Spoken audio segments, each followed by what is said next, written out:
1 अक्टूबर 2024 की ये बात है, जब मैं लखनऊ से दिल्ली अपने घर जा रही थी। लखनऊ में मेरी एक गवर्नमेंट टीचर थी और दिल्ली में मेरा अपना घर था। उन दिनों स्कूल की छुट्टियां हो गई थी। सब बच्चों को दशहरा की छुट्टी मिल गई थी। मैं भी सोची कि अपने घर जाकर घूम आती हूँ, वरना टीचर लोगों को तो कहाँ ही मौका मिलता है कि वो लोग इधर उधर जा पाए। फिर 2 तारीख को मेरी ट्रेन थी, लेकिन वो ट्रेन मुझसे छूट गई क्योंकि घर पर ही तो मैं सारा सामान और तैयार करने में इतना लेट कर दी कि वो ट्रेन ही मुझे छूट गया। फिर मैंने सोचा कि चलो आज मैं स्लीपर बस से चली जाती हूँ, लेकिन दिक्कत ये था कि सिर्फ एक लास्ट ही बस बसा था और उसमें एक ही सीट बसा था। जो सीट स्लीपर वाला खाली था वो बस पूरा स्लीपर था, मतलब नीचे भी सोना ही था और ऊपर भी सोने वाला ही बना हुआ था। तो मैंने कहा ठीक है। फिर मैंने बस कंडक्टर से पूछा कि क्या एक सीट मिल जाएगी, तो उन्होंने कहा कि नहीं मैडम, आपको तो सीट नहीं मिल पाएगी क्योंकि एक ही सीट स्लीपर में खाली है, उसमें एक आदमी भी है। तो क्या आप एडजस्ट कर पाएगी? तो फिर आप चल सकती हैं, नहीं तो फिर आपको सीट नहीं मिल पाएगा क्योंकि ऑलरेडी सब सीट बुक हो चुका है। तो फिर मैं 5 मिनट बाद सोचने के बाद बोली कि कोई बात नहीं, ठीक है, मुझे वही सीट दे दीजिए, मैं एडजस्ट कर लूँगी। मुझे पता नहीं था कि वो आदमी कैसा है और कौन है जो मेरे साथ सफ़र करने वाला है। अभी मैं ये सब बातें सोच रही थी, लेकिन मुझे क्या पता था कि वो आदमी मेरे साथ रात में। दोस्तों, मेरे मन में अजीब और गरीब ख्याल आते रहे, लेकिन मैं ये सब को भूलकर हिम्मत करके बस में जाकर अपने सीट पर लेट गई। फिर मैंने देखा कि बगल में तो एक बैग रखा है, लेकिन वो आदमी नहीं था। फिर मैंने एक खिड़की से बाहर देखी तो शायद वो आदमी ही ऊपर आ रहा था।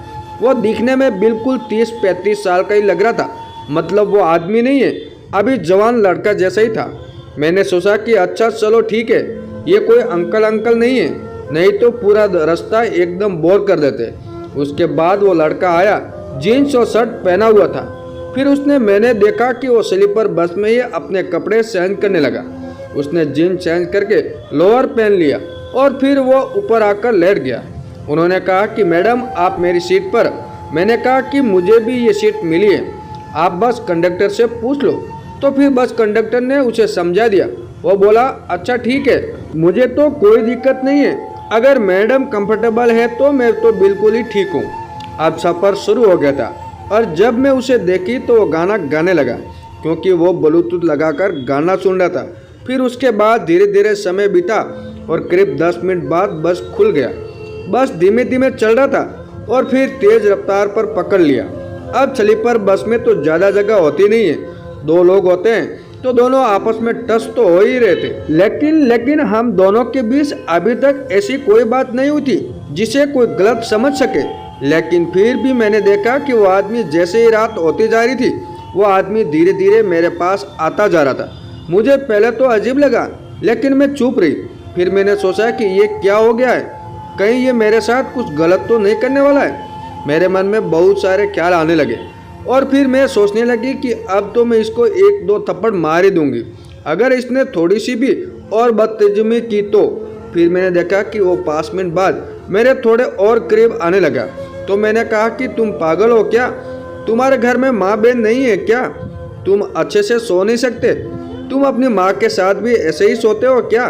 तो उसने कहा कि मैडम आप मुझे गलत समझ रही हैं, मेरी माँ इस दुनिया में अब नहीं रही, मैं जैसे कंफर्टेबल फील करता हूँ वैसे ही सोता हूँ, और अगर मैं नीचे गिर गया तो आप मेरी इलाज करवाएगी? तो मैंने कहा कि अच्छा, तो फिर तुम कोने के साइड सो जाओ, मैं इधर सो जाती हूँ। तो उसने कहा ठीक है, आप सो जाइए। इतना बोलकर वो कोने की साइड सोया और जब वो किनारे सोई तो जब भी बस हिलता तो उसके साइड खिसक रही थी। फिर उसने कहा कि मैडम देखिए, बात यही होती है, अगर कोई लड़की कुछ गलत कर दे तो वो समाज उसकी कोई गलती नहीं मानता, लेकिन अगर कोई लड़का अगर किसी लड़की को कुछ भी गलत कर दे तो सब लोग उसे मारने और पीटने लग जाते हैं।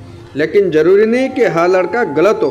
वो बोला तो ऐसा रहा था जैसे कि वो कितना अच्छा लड़का है, लेकिन मुझे क्या पता था कि उसके दिल में क्या छुपा हुआ है। धीरे धीरे जैसे ही बस आगे बढ़ती रही और एक फिर बस स्टॉप आया और फिर वहाँ पर लोग बस में और भी चढ़े। अब बस में बहुत ही हिचकिच हो गया था, मतलब बहुत सारे लोग थे और बस अपनी रफ्तार पर चल रही थी। सब अपने अपने सोफे पे सो रहे थे और बीच में जो रास्ता आने जाने का होता है उसमें तो बहुत सारे लोग खड़े भी थे, क्योंकि जैसे ही बस रुका था बस में बहुत सारे लोग चढ़ गए थे। फिर मैंने देखा कि वो लड़का धीरे धीरे मेरे गले के पास हाथ डाला और फिर मैंने कहा, क्या है तुम्हें, क्या दिक्कत है तुम्हारी, मुझे तो कुछ समझ में नहीं आ रहा है। फिर मैं तुरंत बस कंडक्टर को बुलाई। बस कंडक्टर ने कहा कि मैडम, अरे आपके तो गले के पास कुछ लगा हुआ है। तभी मैंने देखा कि पता नहीं कब उन दोनों ने मिलकर मेरी सोने की चेन चुरा लिया और मैं तो उनको देखते ही रह गई। मैं सोची कि अब मैं क्या करूं। फिर मैंने तेज से चिल्लाकर बोली कि मैं तो सोने का चेन पहनी हुई थी और इस लड़के ने मेरी सोने की चेन चुरा ली, क्योंकि इसी ने मेरे गले में हाथ डाला हुआ था। जैसे ही मैं इतना बोली सब लोग मुझे पीछे मुड़ के देखने लगे। जो लोग सो रहे थे कि इस लड़के ने शायद मेरे साथ गलत कर दिया है, लेकिन ऐसी कोई बात नहीं थी, क्योंकि उसने मेरे साथ कुछ गलत नहीं किया, बल्कि उनसे तो मेरी सोने की चेन चुरा ली। शायद वो चोर था और शायद ये कंडक्टर भी उससे मिला हुआ था। उसने कहा कि मैडम, आप क्यों झूठ बोल रही हैं, मैंने आपको देखा था, आपने पहले भी चेन नहीं पहना हुआ था। तो फिर मैंने कहा कि अच्छा, तुम्हें इतना पता है, तो मैं तुम्हें बता दूं कि अभी भी मैं चेन लेकर आई हूँ, और अगर तुम दोनों ने कोई चालाकी की तो मैं तुम्हारी कंप्लेंट की ना, तो सोच लेना तुम्हारा क्या हाल होगा। तुम्हें पता नहीं, मेरे हस्बैंड एक पुलिस ऑफिसर है और मैं एक टीचर हूँ। तुम्हें शर्म आनी चाहिए। एक बस कंडक्टर होने के नाते तुम्हें पैसेंजर लोगों की सेवा करनी चाहिए, ना कि उनको लूटने चाहिए। मैंने उसे बस कंडक्टर को बहुत सुना है। इतने में जितने भी लोग बस में बैठे हुए थे सब लोग निकल के उसे लड़के को बहुत मार दिए। फिर थोड़ी देर बाद जब उसने चेक किया तो फिर उसके जेब में सोने की मेरी चेन मिला और फिर मैंने कहा कि अब मुझे इनके साथ इस बस में नहीं जाना है। मैं वहीं पर उतर गई, लेकिन जैसे ही मैं उतर रही थी मुझे अंदर बहुत डर लग रहा था कि क्या पता क्या होगा, क्योंकि रात बहुत थी और मैं अकेली लड़की सुनसान रास्ते पर उतरूंगी। लेकिन मैंने हिम्मत तो कर लिया था उतरने की, लेकिन मैं अंदर से बहुत डरी हुई थी। जैसे ही मैं उतरी तो मैंने देखा कि बस में जितनी भी सवारी थे वो सब भी उतर गए और बस कंडक्टर से अपना पैसा लेकर और सब लोग उतर के मेरे साथ खड़े थे। तभी बस वाले ने माफ़ी मांगी और कहा कि मैडम, मुझे माफ़ कर दीजिए, आप प्लीज चलिए, आपकी वजह से देखिए सब लोग उतर गए बस से।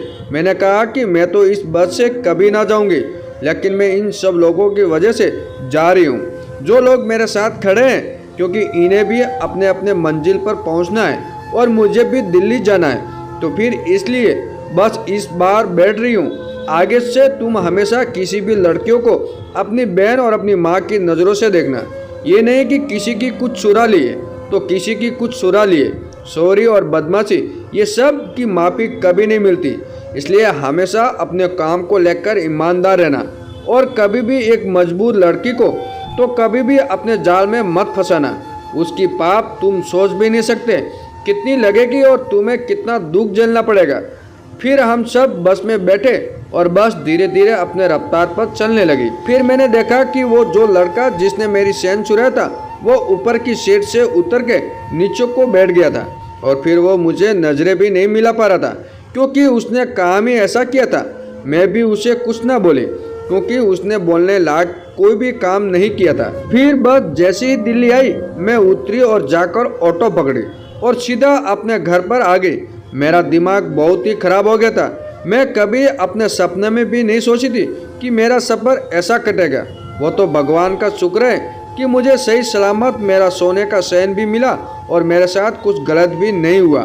मैं सभी लड़कों को इतना कहना चाहती हूँ कि कभी भी कितनी भी रात हो, आप लोग मजबूर में किसी भी अजनबी के साथ सफ़र तय न करें, क्योंकि आप नहीं जानते कि वो आदमी कैसा है और क्या कर सकता है। अगर ज़्यादा से ज़्यादा हो सके तो आप लोग दिन में ही बाहर जाए और रात में कोशिश करके कि घर पर ही रहे, क्योंकि आजकल के ज़माने में क्या से क्या हो रहा है ये तो सब लोग अपने ही जानते होंगे। इसलिए सावधान रहे, सतर्क रहे। मिलते हैं एक नई कहानी को लेकर। तब तक के लिए आप सब मेरे चैनल को सब्सक्राइब करके बेल आइकन जरूर दबा दीजिए ताकि नई वीडियो आप तक पहुंच सके। दोस्तों, ये कहानी आपको कैसी लगी कमेंट करके जरूर बताएं और हमारे चैनल पे नए हो तो हमारे चैनल को सब्सक्राइब करना ना भूलें। धन्यवाद दोस्तों।